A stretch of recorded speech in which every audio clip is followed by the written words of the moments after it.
The court order hit my kitchen table with a sound like a gunshot, and every muscle in my body went rigid. Not frozen, coiled, like something ancient waking up. The farm's going to foreclosure auction. My brother Derek stood there in his $1,000 suit, radiating satisfaction like heat off summer pavement. Should have paid back Dad's loan when you had the chance. Behind him, my mother whispered to my Aunt Diana with that theatrical stage whisper designed to be overheard. She'll finally learn some responsibility. Maybe losing everything will teach her what we couldn't. My fingernails pressed half moons into my palms as I processed what was happening. They'd driven 3 hours from the city to deliver this news in person, to watch me crumble, to finally prove that the daughter who'd rejected their corporate plans was destined to fail. My name is Elena, I'm 34, and I run an organic farm. This is the story of how I taught my family the price of assumptions. What none of them knew, what no one outside my carefully cultivated network understood, was that the struggling farm they'd come to seize was actually the exclusive supplier to every Michelin-starred restaurant in the tri-state area. My contracts were worth more than Derek's law practice would earn in a decade. The loan they were claiming I owed? $35,000. My farm's annual revenue? $2.3 million. But my family didn't know that. They'd never asked. "You have 30 days to vacate," Derek continued, his lawyer voice dripping with condescension. "The county assessor will be here Friday to value the property for auction. Whatever's left after settling the debt goes into escrow, which," he gestured dismissively at the view through my kitchen window. "Given the state of this place, I'm guessing won't be much." I followed his gaze. Rows of carefully tended greenhouses, fields of heritage vegetables, climate-controlled facilities where I grew ingredients that chefs paid premium prices to access.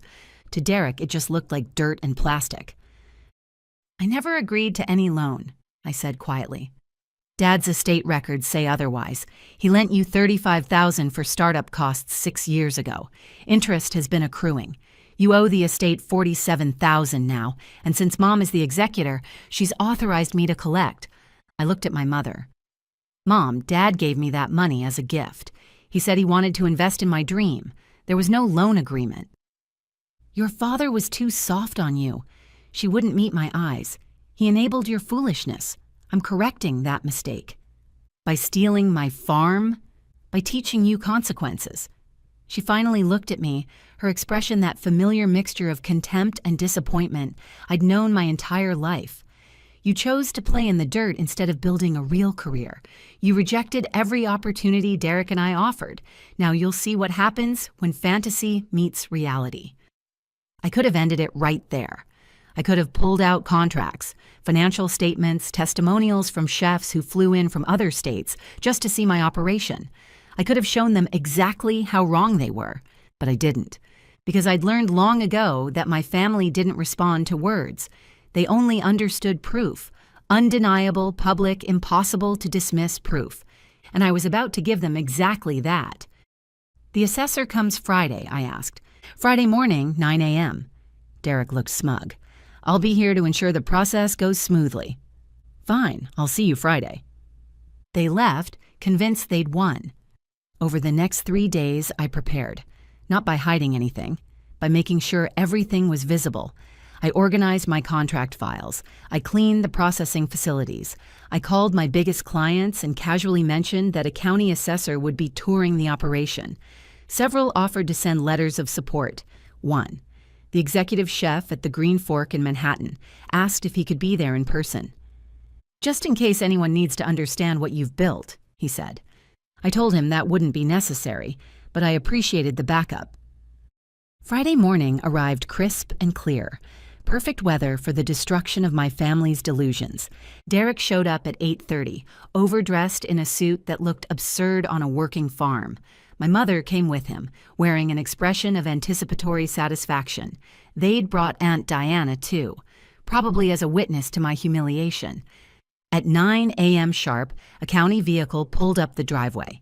The assessor was a middle-aged man named Robert Callahan.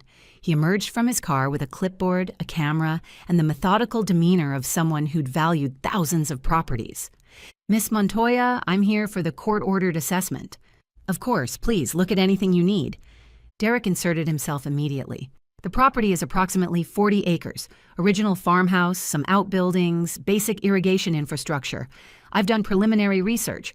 Comparable agricultural land in this county sells for about $8,000 per acre. Should be a straightforward valuation. Robert glanced at him. And you are? Derek Montoya, attorney for the estate. My mother is the executor. I see. Robert made a note. I appreciate the input, but I'll need to conduct my own assessment. These things take time. How long are we talking? Several hours at minimum. Agricultural properties require comprehensive evaluation. Soil quality, water rights, infrastructure condition, any specialized equipment or facilities. He was already looking past Derek, his eyes landing on the greenhouse complex. Those structures, for instance, they'll need individual inspection. They're just greenhouses, Derek said dismissively. Plastic and pipes. Robert didn't respond. He was already walking toward the fields. I followed at a comfortable distance, watching him work. My mother and Derek and Diana clustered on the farmhouse porch, too proud to trail behind but too invested to go inside. The assessment took 4 hours. Robert walked every acre. He photographed the greenhouses, all 12 of them, each climate-controlled to different specifications. He examined the specialized irrigation systems, the seed storage vault, the propagation labs where I developed new varieties. He spent 40 minutes in the processing facility, studying the commercial-grade equipment I'd installed last year. Somewhere around the second hour, I watched his demeanor shift. He started making phone calls. His voice was too low for me to hear the details, but his body language spoke volumes. The way he straightened up, the way he started taking more photos, the way he kept returning to examine things he'd already seen. Derek was pacing by hour 3. This is taking forever. It's just a farm. It's a complex agricultural operation, Robert corrected. I'm seeing infrastructure investments that require expert valuation, controlled environment agriculture, specialized equipment I don't typically encounter. Expert valuation for vegetables? Robert looked at Derek for a long moment. Something in his expression made my brother's smugness falter. Sir, are you aware of what's being grown here? Organic produce? Tomatoes, lettuce, whatever? The kind of thing you sell at farmers' markets? I see. Robert made another note. Miss Montoya, may I see your client records? Of course, they're in my office. I led him to the small building where I managed the business side of the operation. Behind me, I heard footsteps. Derek and my mother, finally curious about what was happening. I opened my filing cabinet and pulled out the client folder. It was thick, leather-bound, organized by revenue tier. These are my current contracts, active relationships, guaranteed orders, payment histories. Robert opened the folder. He read the first page, then the second. Then he stopped reading and looked at me with an expression of barely concealed amazement. Miss Montoya, is this accurate? You supply the Green Fork? Yes, they've been a client for 4 years. And Seaside? Harvest Moon? Yes and yes. And this list, 12 Michelin-starred restaurants? 13, actually, as of last month. Lumiere in Baltimore just earned their first star. They've been my client for 2 years. Robert set down the folder and pulled out his phone. I need to make a call. He stepped outside. Through the window, I could see him speaking urgently, gesturing at the greenhouses, occasionally looking back at my office with an expression of disbelief. Derek appeared in the doorway. What's going on? What's in that folder? My business records. Let me see. No.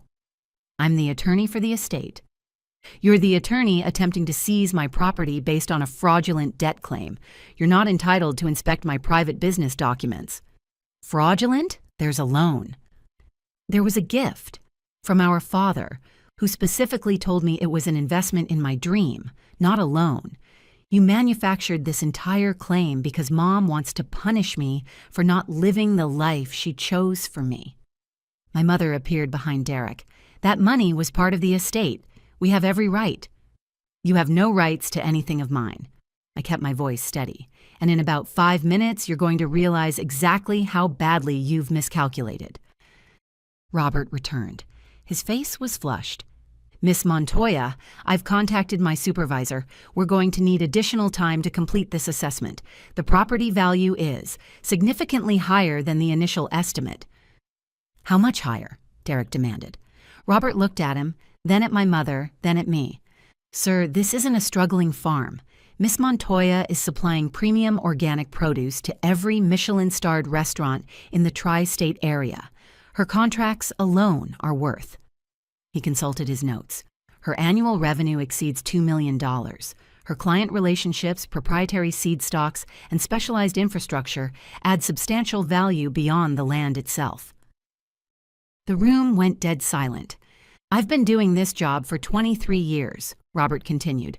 I've never seen a specialty agricultural operation like this. The greenhouses are commercial-grade controlled environment systems. The seed library contains varieties that would be considered priceless to collectors. The client list reads like a guide to fine dining in America. He turned to Derek.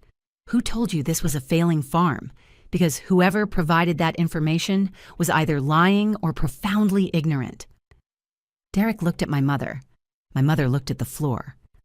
Based on my preliminary assessment, Robert concluded, this property is worth between $4 and $6 million. The exact figure will require additional expert consultation, but the range is not in question. He gathered his materials. I'll submit my report to the court. The foreclosure action will likely be dismissed. The claimed debt is a fraction of the property value, and frankly, the legitimacy of the claim itself is now in question. He walked out without another word. Nobody spoke for nearly a minute. Then Derek started scrambling. This doesn't change anything. The loan is still valid. We can negotiate a payment plan. There is no loan, Derek. There was never a loan. I reached into my desk drawer and pulled out a leather-bound book, the file I'd prepared years ago, waiting for this exact moment. Dad had given me this volume directly before he died, separate from the estate, perhaps anticipating exactly this kind of conflict. This is Dad's journal from 6 years ago. The entry from March 15th specifically says, gave Elena $35,000 today. Told her it was an investment in her dream, not a loan. Linda will be furious, but I believe in this girl. She's going to prove them all wrong. I handed the journal to Derek. He read the entry, his face draining of color. Dad kept journals for 30 years. They're part of his estate records. You would have found this if you'd actually done due diligence instead of just trying to hurt me. I took the journal back. This will be submitted to the court. Your fraudulent debt claim will be thrown out, and depending on how the judge feels, you might be facing sanctions for filing a frivolous action. Now wait a minute. No, you wait. I stepped closer to my brother, all the anger of 6 years finally finding its voice. You came here to take my farm. You came here to humiliate me. You came here to prove that your path was the only valid path and mine was a failure's delusion. I gestured out the window at the greenhouses, the fields, the operation I'd built with my own hands. I supply 13 Michelin-starred restaurants. I have an 18-month waiting list for new clients. Chefs fly in from other states just to see what I'm growing. My farm generates more annual revenue than your law practice. Derek said nothing. I turned to my mother. You've never believed in me. Not when I graduated top of my class. Not when I built a successful marketing career. Not when I left to follow my own path. You've spent my entire life waiting for me to fail so you could say, I told you so. I was trying to protect you. You were trying to control me. And when control didn't work, you tried destruction. I shook my head. Dad believed in me. He gave me his blessing and his support, and you've spent the 4 years since his death trying to undo everything he stood for. My mother's face crumpled, but I wasn't moved, not this time. Leave my farm. Don't contact me again if you try anything else. Any more legal actions, any more schemes. I will respond with every resource at my disposal, and as you've just learned, those resources are considerable. Derek gathered his papers and walked out without speaking. Aunt Diana followed, looking shell-shocked. My mother lingered. Elena, I never meant. Yes, you did. You meant every word. You just didn't expect consequences. I'm your mother. You're the woman who tried to steal my livelihood to teach me a lesson. Those are very different things. I opened the door. Goodbye, Mom. She left. I closed the door and stood alone in my kitchen, looking out at the farm I'd built. The The greenhouses gleaming in the afternoon sun, the fields ready for spring planting, the life I'd created from nothing but determination and my father's faith. The court dismissed the foreclosure action 6 weeks later. The judge's ruling specifically noted the lack of documentary evidence supporting the claimed debt and the contradictory evidence in my father's journals. Derek received a formal warning about filing frivolous claims. My mother attempted to reach out twice. Both times, I didn't respond. Aunt Diana sent one apologetic text a week after the assessment, admitting she'd had doubts but went along with Mom's plan. I told her I appreciated her honesty but wasn't ready to reconnect. We've exchanged only occasional, surface-level messages since. But I did make one change. For 6 years, I'd kept my success hidden.